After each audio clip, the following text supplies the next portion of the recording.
YCP వేగంగా వ్యాప్తి చేయాలనుకుంటున్న అసత్యాలను సమర్థంగా తిప్పికొట్టాలని ముఖ్యమంత్రి చంద్రబాబు నేతలకు దిశానిర్దేశం చేశారు. వాస్తవాలను ప్రజల ముందు ఉంచే విషయంలో ఎక్కడ వెనక్కి తగ్గొద్దని తేల్చెప్పారు.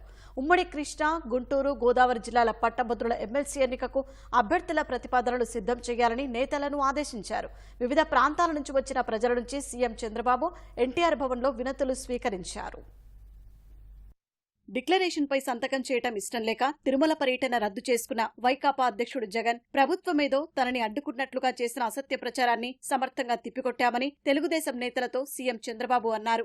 భవిష్యత్తులోనూ ఇలాంటి పరిణామాల పట్ల పూర్తి అప్రమత్తంగా ఉండాలని దిశానిర్దేశం చేశారు. పార్టీ కేంద్ర కార్యాలయం ఎన్టీఆర్ భవన్లో అందుబాటులో ఉన్న నేతలతో ముఖ్యమంత్రి సమావేశమయ్యారు. అనంతపురం జిల్లాలో రాములవారి రథానికి నిప్పు పెట్టిన ఘటనపై పోలీసులు, అధికారుల తీరుపై ముఖ్యమంత్రి వద్ద పార్టీ నాయకులు అసంతృప్తి వ్యక్తం చేశారు. నిందితులు వైసీపీ నేతలు అంటూనే రాజకీయ ప్రమేయం లేదనే భిన్నాభిప్రాయాలు పోలీసులు వ్యక్తం చేయటాన్ని చంద్రబాబు వద్ద ప్రస్తావించారు. పోలీసులు విచారణ పూర్తి చేయకుండా రాజకీయ ప్రమేయం లేదనడం సరికాదని అభిప్రాయం వ్యక్తం చేశారు. కొందరు పోలీసులు అత్యుత్సాహంతో ప్రకటనలు ఇవ్వకుండా చూడాలని నేతలు కోరారు. భవిష్యత్తు ఘటనలపై అప్రమత్తంగా ఉంటూ పొరపాట్లు దొర్లకుండా చూసుకుందామని వారితో సీఎం అన్నట్లు తెలిసిందే.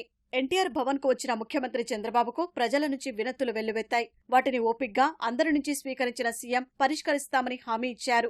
విజయవాడ వరద బాధితుల సహాయార్థం 10,000 విరాళమిచ్చిన ఓ దివ్యాంగురాలిని ముఖ్యమంత్రి అభినందించారు. వైసీపీ ప్రభుత్వ హయాంలో హత్యకు గురైన తన కుమారుడి కేసును అప్పటి విజయవాడ సిపి క్రాంతిరాణ తాత, డీసీపీ విశాల్ గుర్ని తదితరులు నీరుగార్చారని ఓ బాధితురాలు సీఎంను కలిసి ఫిర్యాదు చేసింది. వైసీపీ హయాంలో విద్యుత్ బిల్లు ఎక్కువగా వచ్చిందనే కారణంతో పింఛన్ నిలుపుదల చేశారని పలువురు బాధితులు చంద్రబాబు వద్ద ఆవేదన వ్యక్తం చేశారు. నా పేరు విజయరాణి అమ్మ.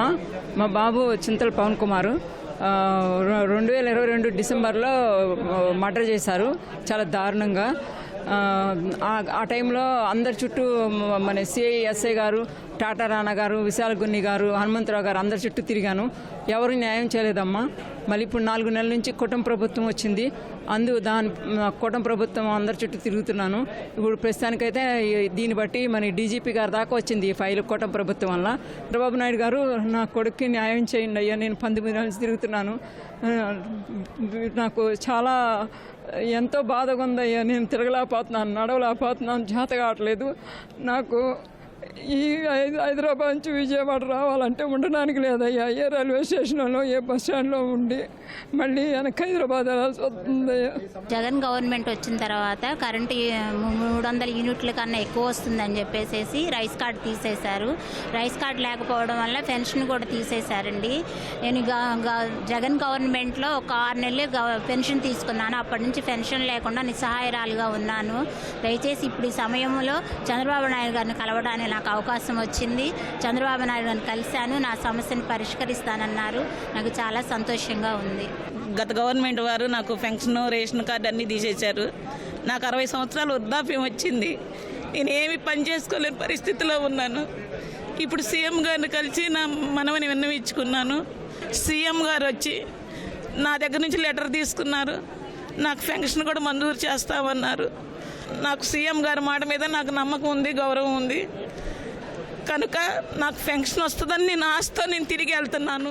ప్రజల నుంచి ముఖ్యమంత్రికి వస్తున్న వినతుల్ని అధ్యయనం చేసేందుకు సీఎం ముఖ్య కార్యదర్శి కేవీ రాజమౌళి నేతృత్వంలోని బృందం ఎన్టీఆర్ భవన్ కు వచ్చింది. ప్రజల నుంచి సీఎంకు ఎలాంటి వినతులు వస్తున్నాయి, వాటి సత్వర పరిష్కారానికి ఎలాంటి చర్యలు తీసుకోవాలి తదితర అంశాలపై పరిశీలన జరిపారు. పార్టీ కార్యాలయంలో వచ్చే వినతుల్ని 40% రాజకీయ అంశాలు, నామినేటెడ్ పదవుల దరఖాస్తులు కాగా మిగిలిన 60% ప్రజా సమస్యలే ఉంటున్నాయని సీఎం కార్యాలయం గుర్తించినట్లు తెలుస్తోంది. ఇందులో ఎక్కువగా రెవెన్యూ అంశాలే ఉన్నందున అలాంటి సమస్యలు మళ్లీ తలెత్తకుండా శాశ్వత పరిష్కారానికి అవసరమైతే చట్ట సవరణ కూడా చేసే విషయాన్ని పరిశీలించాలని అధికారులకు ముఖ్యమంత్రి సూచించినట్లు సమాచారం.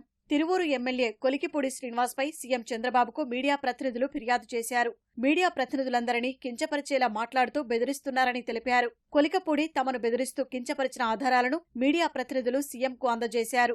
ఎమ్మెల్యేపై చర్యలు తీసుకోవాలని కోరారు. తనకు అన్ని విషయాలు తెలుసన్న సీఎం సమస్యను త్వరితగతిన పరిష్కరిస్తారని హామీ ఇచ్చారు.